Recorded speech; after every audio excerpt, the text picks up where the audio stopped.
ಆರದ ಬಿಜೆಪಿಯಲ್ಲಿನ ಬೆಂಕಿ. ಯತ್ನಾಳ್ ಘರ್ ವಾಪಸಿಗೆ ಫಿಕ್ಸ್ ಆಯ್ತಾ ಮುಹೂರ್ತ? ಹಿಂದೂ ಫೈರ್ ಬ್ರ್ಯಾಂಡ್ ವಾಪಸ್ಗೆ ಸಾಹುಕಾರ್ ಭಾರೀ ಕಸರತ್ತು. ಬಿಜೆಪಿ ಶುದ್ಧೀಕರಣಕ್ಕಾಗಿ ಜಾರಕಿಹೊಳಿ ಯಾಗ ಎಂಥದ್ದು? ಸಕ್ಸಸ್ ಆಗುತ್ತಾ ಫಡ್ನವೀಸ್ ಫಾರ್ಮುಲಾ? ವಿಜಯೇಂದ್ರಗೆ ಶಾಕ್ ನೀಡುತ್ತಾ ರಮೇಶ್ ರಾಜಕೀಯ ತಂತ್ರ?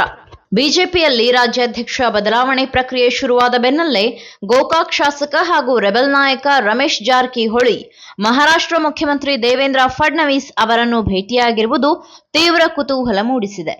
ಮಹಾರಾಷ್ಟ್ರಕ್ಕೆ ತೆರಳಿರುವ ಅವರು ನಾಗಪುರದಲ್ಲಿ ಫಡ್ನವೀಸ್ ಅವರೊಂದಿಗೆ ರಾಜ್ಯ ಬಿಜೆಪಿಯ ಆಂತರಿಕ ವಿಚಾರಗಳನ್ನು ಹಂಚಿಕೊಂಡಿದ್ದಾರೆ.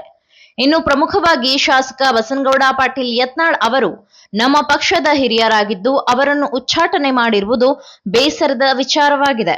ನಮ್ಮ ರಾಜ್ಯದಲ್ಲಿ ಅವರನ್ನು ಬಿಜೆಪಿಯಲ್ಲಿಯೇ ಮುಂದುವರಿಸುವುದು ಪಕ್ಷದ ದೃಷ್ಟಿಯಿಂದ ಅನಿವಾರ್ಯವಾಗಿದೆ. ಈ ಹಿನ್ನೆಲೆಯಲ್ಲಿ ಅವರನ್ನು ನಮ್ಮ ಪಕ್ಷಕ್ಕೆ ಮರಳಿ ಕರೆತರುವಂತೆ ನೀವು ಹೈಕಮಾಂಡ್ ನಾಯಕರ ಮೇಲೆ ಒತ್ತಡ ಹೇರಬೇಕು. ಅಲ್ಲದೆ ಯತ್ನಾಳ್ ನಮ್ಮ ಬಣದ ಪ್ರಮುಖ ನಾಯಕರಾಗಿದ್ದಾರೆ. ಈ ಎಲ್ಲ ವಿಚಾರಗಳನ್ನು ನೀವು ಗಂಭೀರವಾಗಿ ಪರಿಗಣಿಸಿ ಅವರಿಗೆ ನ್ಯಾಯ ಕೊಡಿಸಬೇಕಿದೆ ಎಂದು ಅವರು ಫಡ್ನವೀಸ್ ಬಳಿ ಮನವಿ ಮಾಡಿದ್ದಾರೆ ಎನ್ನಲಾಗಿದೆ. ವಿಜಯೇಂದ್ರ ಕೆಳಗಿಳಿಸಿ.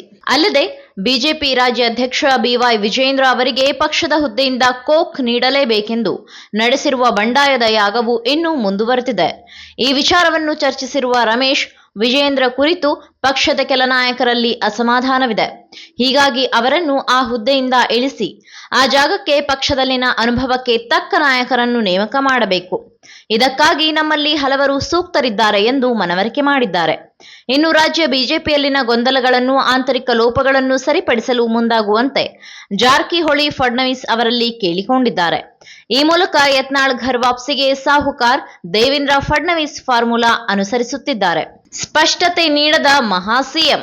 ಇನ್ನು ತಮ್ಮ ಕಾರ್ಯಕ್ರಮಗಳ ಒತ್ತಡದಲ್ಲಿಯೇ ರಮೇಶ್ ಮಾತು ಆಲಿಸಿದ ಫಡ್ನವೀಸ್ ರಮೇಶ್ ಜೊತೆ ರಾಜಕೀಯ ಉತ್ಸುಕತೆಯಿಂದ ಮಾತನಾಡಿಲ್ಲ.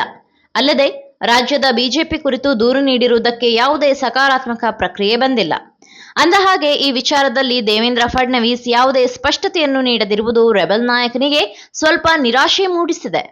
ಅಲ್ಲದೆ ಇದೇ ವಿಚಾರವಾಗಿ ಸಿಎಂ ಫಡ್ನವೀಸ್ ಅವರ ಜೊತೆ ವಿಸ್ತೃತ ಚರ್ಚೆ ನಡೆಸಲು ಮತ್ತೊಮ್ಮೆ ಸಮಯ ಪಡೆಯುವ ಯೋಚನೆಯಲ್ಲಿ ರಮೇಶ್ ಜಾರಕಿಹೊಳಿ ಇದ್ದಾರೆ ಎಂಬ ಮಾಹಿತಿ ಲಭ್ಯವಾಗಿದೆ.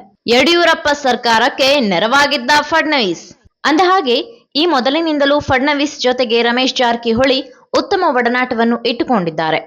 ಕಳೆದ 2019ರಲ್ಲಿ ರಾಜ್ಯದಲ್ಲಿ ನಡೆದಿದ್ದ ಆಪರೇಷನ್ ಕಮಲದ ವೇಳೆ ಮಹಾರಾಷ್ಟ್ರದಲ್ಲಿದ್ದ ಫಡ್ನವೀಸ್ ಸರ್ಕಾರವೇ ಎಲ್ಲ ಕೈ ಶಾಸಕರಿಗೆ ರಕ್ಷಣೆಯನ್ನು ನೀಡಿತ್ತು. ಈ ಮೂಲಕ ಫಡ್ನವೀಸ್ ಹಾಗೂ ರಮೇಶ್ ಜಾರಕಿಹೊಳಿ ನಡುವಿನ ಬಾಂಧವ್ಯ ಕರ್ನಾಟಕದಲ್ಲಿ ಯಡಿಯೂರಪ್ಪ ನೇತೃತ್ವದ ಬಿಜೆಪಿ ಸರ್ಕಾರ ಬರಲು ಕಾರಣವಾಗಿತ್ತು.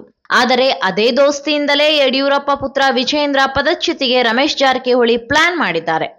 ಹೈಕಮಾಂಡ್ ನಾಯಕರೊಂದಿಗೆ ಫಡ್ನವೀಸ್ ಅವರು ಉತ್ತಮ ಒಡನಾಟ ಹೊಂದಿದ್ದಾರೆ.